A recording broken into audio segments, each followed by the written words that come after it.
Welcome, dear Lions, to our first tennis podcast of the year. I'm very excited to have Sandy here with me for the first time. I hope this is a beginning of a long journey together with Sportsline. Welcome, Sandy. Thanks for having me. It's great to be here. And Happy New Year and all the best for 2015 and beyond. So, we're pretty excited about the tennis season as well. The first tournaments have started this week, really, and we're looking at an exciting year with a lot of new, young, and upcoming players on both men's and the women's side. So the topic of this podcast is players to watch 2015. Sandy, which players would you like to highlight at this point? If we go ladies first, on the women's side, who are players to watch this year? Well, Linus, as it should be, whether you're in the tennis world or in the real world, it should always be ladies first. But in regards to the thought about who to watch for on the women's side for 2015, as we mentioned in our initial podcast, I mentioned Belinda Bencic, the Swiss girl. She's still for sure, kind of one of on my radar to kind of see how 2015 goes for her. I'd say if you're looking to create stocks in players, for me, she's definitely a player where you'd want to buy that stock. If you want to throw in a couple others to the mix, Simona Halep from Romania, she's definitely a player to watch. I mean, she's already inside the top, 300-400 girls in the world. She's been doing nothing but sort of growing in confidence and growing in results in the last basically 2 years. So definitely buy that stock for multiple reasons. There's a girl named Garbine Muguruza who's 20 in the world from Spain. Everybody who knows her pretty much knows her from her big win in Roland Garros last year. I mean, she's another girl where to say that's a stock that's on the rise. She's got many good qualities, and see how the year starts for her. Obviously in Australia primarily, but again, those couple come to mind. Those three come to mind. I'm sure one girl that's on everybody's radar, apart from those, is Genie Bouchard at 7 in the world. On the heels of what she did this past year. My only concern about Genie is just kind of maintaining with all the spotlight on her, like more so maybe than the other girls, kind of the way that impacts her performance on a consistent basis. Mm-hmm. But it's just, again, another girl to buy stock in, you buy stock in Genie. So those four girls kind of stand out to me. Mm-hmm. So Bouchard and Halep are already in the top 10, but Muguruza and Bencic are top 30 approximately. How high, for example, Belinda Bencic, who's top 31 right now, how high can you see her go at the end of the year? That's a good question, Linus. And if sort of history tends to repeat itself, I guess in these cases, I like if she made a move inside. Honestly, if she made a move inside the top 20, then I'd say that's a fantastic year, because again, the jumps can come in many different ways. It can be a steady, slow climb, like getting there little bit, or out of the absolute blue, she could have another tournament like she did at the U.S. Open. I mean, literally these players' whole lives can change in a week. It can happen that fast. So, but if you were to go on a conservative route, but pick a good place for her to maybe finish, I would look for her to be able to finish pretty close to the top 20. Okay. And Garbine, well, she's already inside. She's 20 and up, so she's there. If she were to finish the year solid inside, say 12 to 15, I'd say that'd be a good year. And the reason I say that, thinking that if you do the math, that's not so many numbers she's moving up in a year. But the reality is that now with where she is, she's making the harder jumps. The easier jumps come from when you go from 30 or 35, where Bencic is, to make that move up. But when you're right there at 20, and you're in these tournaments against these top players with the target on your back, making that climb up to the top, sort of 12, 10 in the world, that's sort of a different proposition. So if she made it inside 12 to 15, I think that'd be a pretty good effort by the end of the year. Interesting. So let's grab onto that, basically the move from top 30 or top 20 to the top 10. As you said, it's much more difficult than the earlier jumps. What does it take from a player to make that final jump, final leap to the superstardom? Well, I think, it's a good question, and something that you and I off air have, kind of talked about periodically. But for me, a big part of it is, quite honestly, it's dealing with expectations. It's understanding that, you're like 30, 40, 50, and you're having a few really good wins, and all of a sudden a few more people want to talk to you and, ask you questions, and all of a sudden you're now 20, and you're moving up, and maybe you win a tournament, or, get to the finals of a tournament, or beat one of the top players, something like that. Yeah. But there's this expectation. There's more demand on your time from media, press, sponsors. There's just let's just say this. Your world looks a lot different off the court than it does on the court. On the court, it's pretty much like kind of the same. You're that girl, you go out, you get called, you go play your match, you come off, you do your thing, right? You have your routines. But off the court, you're a little bit more all over the place. People want this, people want that. You're reading about yourself more. You're seeing interviews with yourself. There's a lot of kind of stuff can play with your head. So I think that mentally and emotionally, being stable, having good people around you, and keeping you focused and not forgetting about the reason why that stuff is happening, which at the end of the day is quite simple. Mm-hmm. Tennis matches, nothing else. Yeah. So I think managing all that becomes the primary thing, and then also just when you have all the expectation, how you handle that every day, and keeping the energy up and the routine up so that your performance remains consistent and doesn't waver. Okay, so Muguruza, Halep, Bouchard, and Bencic. These are our players to watch on the women's side. So if we go on to the men's tour, who are your favorites there? Well, you could pick the same four as you pick pretty much every year. You got Novak on top. You got Roger, who basically was within a step's distance of finishing number one last year. Yeah. Which is honestly remarkable to begin with, no matter how great he's been. Mm. Then you got Rafa at 3, and you got him sort of in that kind of uncharted territory of coming off this appendix surgery, and kind of a little, and he didn't look so good in his first match against Murray. Looked a little bit better against Stan Wawrinka. It's a little uncertain where Rafa's going to be, just simply because his body seems to get him charged up and play great tennis, the kind of tennis that that's made him famous for quite a while, and then all of a sudden the body kind of lets him down for a period of time each year or something. So it's a little bit hard to tell what route he's going to take. Mm-hmm. I would find it unlikely for Rafa to move up in the year, but it's unlikely that he'd move too far down. So I think hovering in that area. As far as like the young ones to watch, though, the ones that are sort of making their way to the promised land of the top 10, you got Dimitrov, no question about it. He's a player to watch.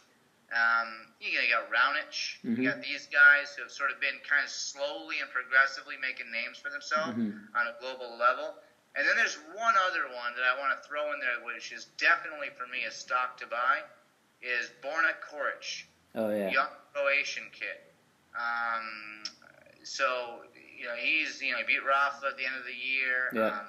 Anytime you beat Rafa, Roger, Novak, one of those guys, or even give them a battle, you can play no matter what. Mm. So he's definitely one to watch, and you want to buy stock in him. And Wawrinka, he's an interesting one because remember, Australia's coming up, and he's got to defend his first ever and his only Grand Slam.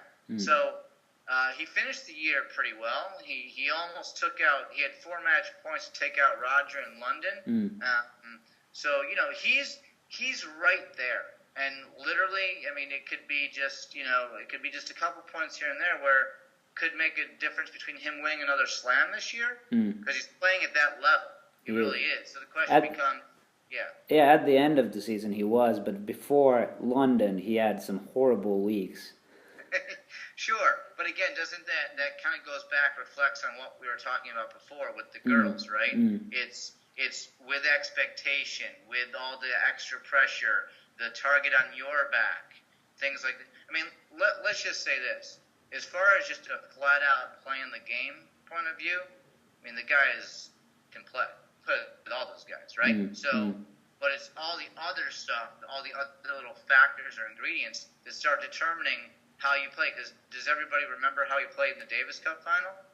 When he really needed to step up, he stepped in up. the doubles, he stepped it up big. Stepped it up big in both ways, doubles and singles. So with Roger losing to Monfils pretty comfortably, in that first match. So I think that, look, he's proved he can play with the best and he can beat the best. The question just becomes whether he's doing it weekly or he's doing it, once a month in the big events. But for sure, one to watch. And in the end, I mean, you want to play well in the big events. If you don't play well in the small events, no one will notice, really. But people will notice. But if you play well in the big events, people will remember you for a long time.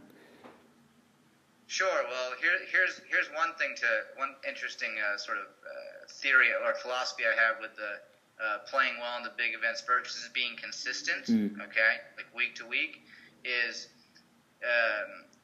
people have to remember that watch the professional game. Many players have gotten to number 1, okay, and not stayed there. Right? Some players get to number 1 and look like they own it, okay? Most people get there and they rent it for a few weeks or a month, okay? Yep. But when you go in, like you're saying, when you go and win a big tournament, like in Indian Wells and Miami and Australian Open, any of the major events, your name is in the record books forever, and nobody can ever take it away from you. Yeah. Once you do that, you're thought of completely differently. Somebody can go get to number 1 and never win a big tournament. They just won a ton of matches and, whatever they did consistently, so they got the points. So, yeah, right, being consistent and winning those big events makes a difference. So let's get back to Dimitrov and Raonic real quick. There are both up-and-coming players who already last season showed some flashes of brilliance, if I may say. How would you compare these two guys? I think they're the two hottest young players right now who are closing in on the top 4. Well, comparing Dimitrov and Raonic for me it's like Raonic, it goes without saying, he comes with a massive serve, just huge. I mean, crazy big serve. He's worked a lot on many parts. Backhand's gotten better, more solid. He's aggressive. He's looking to come in. I mean, for a guy that's 6'5" plus, you know what I mean? I mean, that's not easy to do. I think Raonic's biggest issue with taking those next steps, and for him what those next steps are, maybe trying to get to the final of a slam, or maybe win a slam, or win those bigger tournaments against the big guys.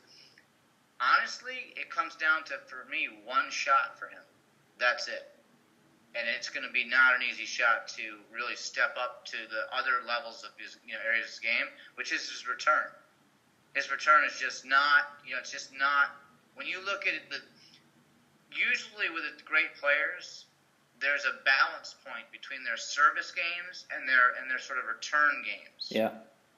And he's, for me, quite imbalanced. Like, obviously, he's going to hold, if he serves normally, he's going to hold more, far more often than he ever gets broken, obviously. He's just serves that big. But then you look at the return game, and against the best players, when they're serving well, you say, how is he going to get in those games? How is he going to get his looks unless they make mistakes? And you don't look at the other players like that. So that's the way I look at Raonic. Dimitrov, the guy can just do it all. I mean, the guy is like scary talented. He's got everything. He's got the sort of the natural athleticism to move around and flow around. He's got all the shots, everything you could possibly want to hit, he can do.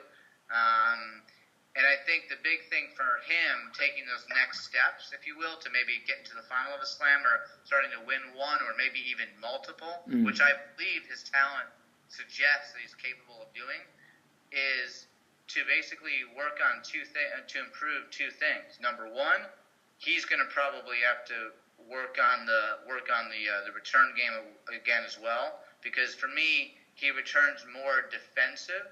Yeah. Than he does neutrally or offensively, and against the best players, that becomes a bit more challenging. And then just getting his physical a little bit stronger, a little more sort of beefier, if you will, a little built up and sustainable. Because remember, the guys, when it comes to the majors, they've got to be prepared and physically ready to go basically 5 sets, 7 matches in a row over 2 weeks. Now, the odds are not high that they'll do that, but they have to be ready to do it. And you can break down. So that's the way that I compare them. But if I had to look at one to tell you which guy I thought had more upside, for me, I would say the more upside. I'd say the more upside is Dimitrov, but just because of Raonic's serve, just that one shot and how that can make it difficult for the big guys, I think that he might have more chance, on one day in the right moment, that if he just serves lights out, that he's got maybe a better chance to, to get over the hump and beat a couple of them in a row, just because of that shot and nothing else. Yeah. Well, you were talking about physicality, and Dimitrov would need a little bit more of it. When I saw Dimitrov live at the Stockholm Open, he almost seemed like a little bit soft to me. I mean, he's super talented, I agree with that, but he was playing Berdych in the final, and Berdych, he just was hitting heavier shots. And I think that's something really that Dimitrov needs to improve still. He needs to get more, racket head speed to be able to kind of hit. I don't know if it's racket head speed or just stronger so they can hit faster balls from different positions. Because, I mean, he can do it all, but I think his tempo is not at the level of the very top just yet. Sure. No, with your observation at the Stockholm Open, I would agree with it. I think that we're in January 2015. I don't remember exactly when it was off the top of my head, but when he hired Roger Rashid, the Australian coach, he hired Roger Rashid with that simple idea in mind, because Roger Rashid's pretty known around the tour for many years to be sort of a physical, he's that guy that when you work with him, it's going to be massive discipline. It's going to be like sort of almost army-like, military-like. Yeah. And he's going to take your body to places and your mind to places you didn't realize they could go. And so when he came in, when he started being interviewed, asking about that partnership between them and how that happened, he said, look, I told Grigor it's going to be about a year and a half. It's going to be about a year and a half where we take the time with all the tournaments and the practice to really build his body up so that he can go the distance against the best of the best. And because remember something, when you play a slam, and people don't really think about this very much, when you play a slam, it's not so much that you're going best of 5 sets over 2 weeks and you have to win 7 matches to win the tournament. Okay. And it's not so much you have to play the best players more often than not, to win it. It's that you have to do that at the tail end of the tournament, because usually they're at the end. Yep. And it's that you don't know what your matches are going to be like in the beginning. And on top of that, you may actually have to beat one, two, or maybe 3 of them in a row, best of 5 sets, when your body is on the tail end of its gas tank. Yeah. So those are the variables, and the reason why building him up physically is going to make a big difference. Because, like you said, I mean, when you watch him do things on the court and hit the ball and the way he moves, I mean, no question he can, play with all those guys, Yeah. and he's capable of winning. But it's that physical side. Yeah, and I mean, to be fair, I mean, getting more racket head speed, getting more physical, it's something that is not that hard to acquire. In compared to basically having a better game IQ, tennis IQ, or being faster naturally with your reactions. So Sure. Yeah. So it should be a good future ahead of Dimitrov. Yeah, I don't think he's in a rough position. I think he's doing just fine. He's and the good thing too about Grigor, in all honesty, is that he's got that little charisma going. So he's got those things. He's got Maria Sharapova as a girlfriend. So look, he's got things together. I think it's not too long before he's ready to make that big, because remember, breakthrough for him is no longer like winning a tournament or beating a top player. Breakthrough for it's him a now, Grand Slam. win the Masters series or maybe get to the final of a Slam. That's his breakthrough barometer. Yeah. So cool. Well, they're both good guys. I've heard a couple interviews with Raonic as well, and he seemed like a really smart guy. So. He comes from an interesting family. Of engineers. Engineers, yeah. So the mind is sharp. Yeah, he is. Yeah, he's a smart guy. So he's probably doing right things as well. Absolutely. Cool. Well, thanks, Sandy. I think this is the end of our first tennis podcast, but there will be many more, much more time to discuss tennis. We both love the sport. Absolutely. And we'll get back to business, dear listeners, in the coming weeks. So stay tuned. That sounds great. Thanks, Linus. Appreciate the time. Thank you, and bye-bye. Take care.